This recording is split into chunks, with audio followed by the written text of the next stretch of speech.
ending of him praying. You understand? Right?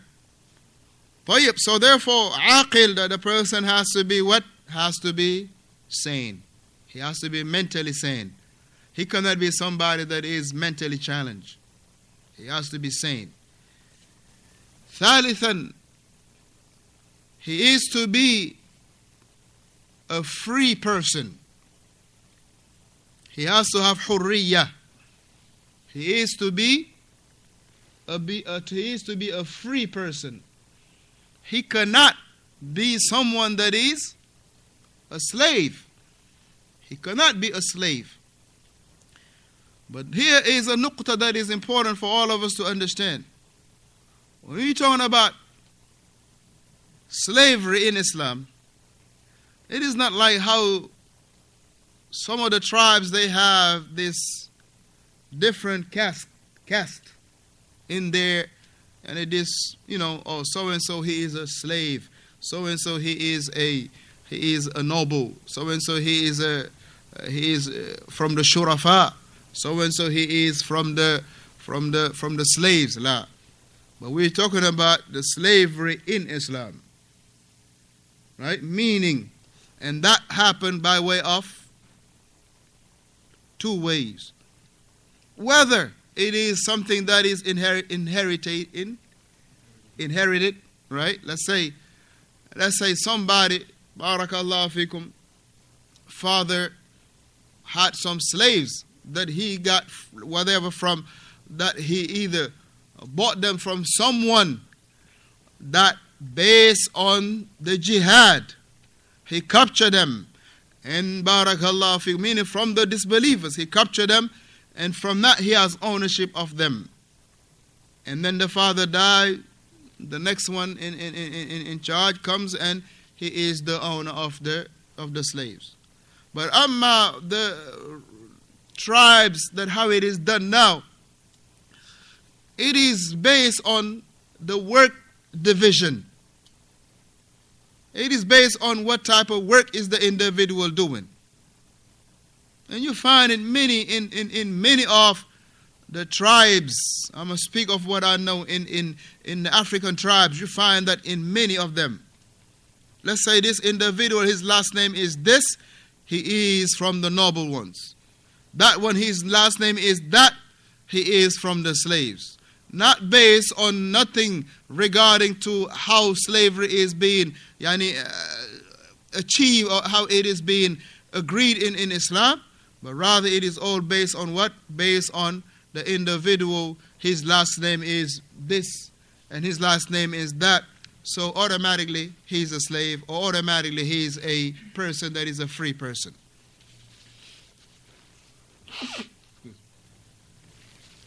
That you realize, barakallahu fiqh, and this is, alhamdulillah, it is something that hinders a whole lot, barakallahu fiqhum, in how people are being respected, how people are being given their rights. That they will see a person based on his job title that he is a slave. Let's say if a person he is known of making, he's a blacksmith. Alhamdulillah. Let's say he's a blacksmith, or he's a shoemaker, right? They see him as somebody that is from Alhamdulillah. They see him as someone that is a slave or whatnot. But rather this is not correct whatsoever. And that's why sometimes a person will come, he want to marry your daughter, you will look at him and you wonder what tribe he is. What tribe? What's your last name?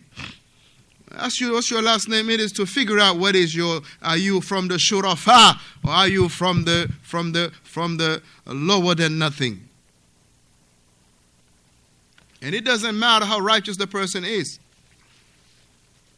It doesn't matter of how good of a character he has.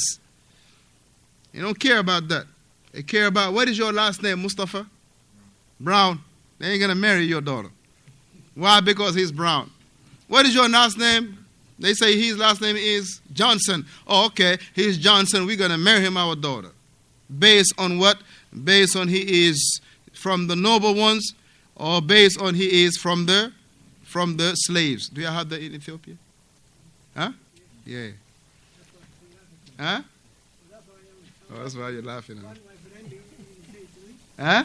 When we go to school, one of my friends, he told me, this lady, she is beautiful, but she is tribe. Wow. If I married him, people laughing on me. Wallahi, that's true. If you married him, you are strong, you answer the one they ask you, you have to marry this lady. He told me. That's right. That is very true. That is very true. That is very true. That is very true. You know, we have people in Mali and Senegal, Oh, definitely, big time. This not new though. This is not new at all. This is not new. This is something qadim. This is something that is, ever since Barakallah, our parents and our great grandparents and the likes of this was something that is still prevailing. Right? But those who need to speak about these matters, they are the ones that avoid these things. And they boast about, oh, I'm from this lineage. I'm from Akhi. Are we not going to all meet at Adam? Alayhi salatu salam. Are we not going to all meet in Adam? Alayhi salatu salam. Aren't we all from Adam? Alayhi salatu salam. So it is not based on the person's job, right? The person, he makes shoe, right? He repairs shoe. He is not to be married. Right? Their daughters are not to be married to someone that, okay, he works at this, or he has a good, whatever the case might be. And these are the things that the Prophet ﷺ, remember. He say arba'un. He say 4 matters. Right? Min umuril jahiliyyah. He say 4 matters that you will find in my ummah.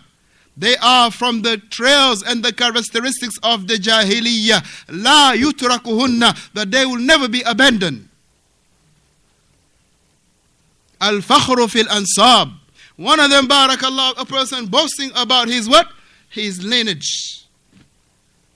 Right? And looking down on someone else's lineage. And this was, barakallah fikum, just mentioning in regard to the person being free. Right? Being free, it is meaning not being a slave. Tayyib, not being a slave. And when we're talking about this slavery, barakallah fikum, it is not as most of you will find in the African communities and the likes of that, they believe this. La, this is ghalat. That's a mistake. Allah tabaraka wa ta'ala clearly mentioned, Ya ayyuhan nas, O you people, inna khalaqnakum min dhakarin wa untha. We created you from man and a female. وَجَعَلْنَاكُمْ شُعُوبًا وَقَبَائِلًا. What's the reason? لِتَعَارَفُوا. So you can know one another. It is not for you to look down on one another, but rather to look to know one another, to distinguish one another. But the other part of the verse is very important. Inna akramakum indallah. The most noble among you with Allah tabaraka wa ta'ala. It is not what's your nationality. It is not the color of your eyes.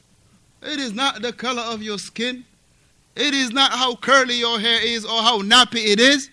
But rather, inna akramakum indallahi atqakum.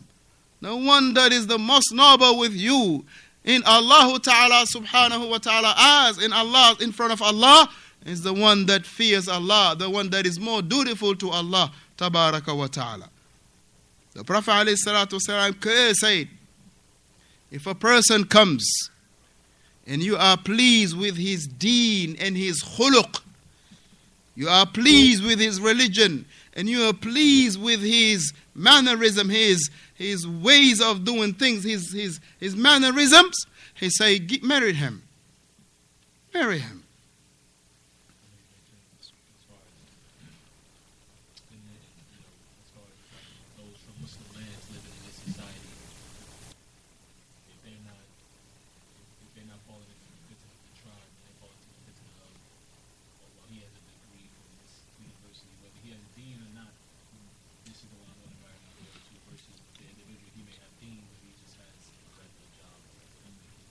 in America?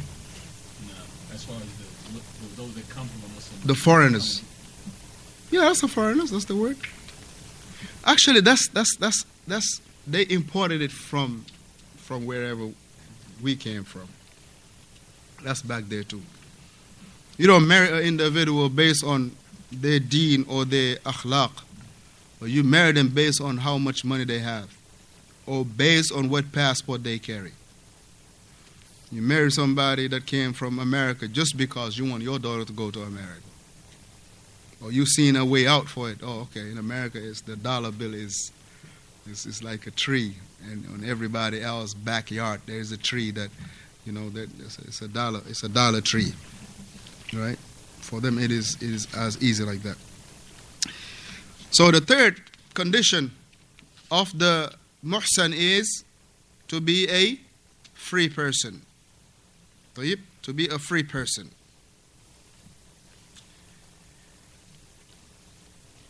And all of this is that الذي وطأ مثله أو مثله في نكاح صحيح, that had once consummated with someone just like him or her.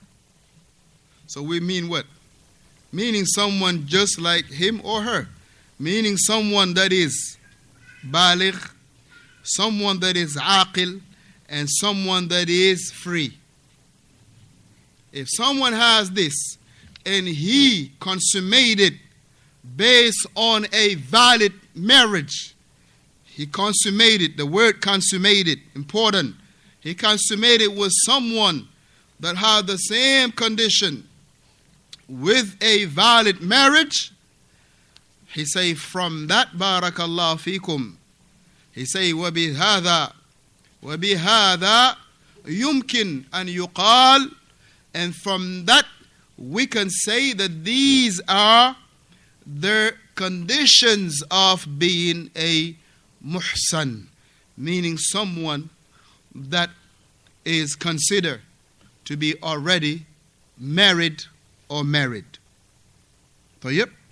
Number one, as the Shaykh Hafidhahullah, Shaykh Ubaid al-Jabir Hafidhahullah is bringing it again for us to alhamdulillah, to get it better. Number one is al-bulugh, to reach the age of balagha or maturity, or to have the signs that are from the physical signs of maturity. Right? Number two is al-aql, the person to be sane. To be sane. Number three is al-hurriya, to be a free person. To be a free person. Number four is that he consummate the marriage with someone just like him. He consummates the marriage with someone just like him. So that it come to say, how about if a person, right, he is baligh, aqil, and he is a free person, right? But he was married to somebody that is mentally deficient. Would be considered to be muhsan, because one of them is missing from the other person. Not on his end, but from the other person. Like lacking alcohol, would that be like schizophrenia? Huh? Like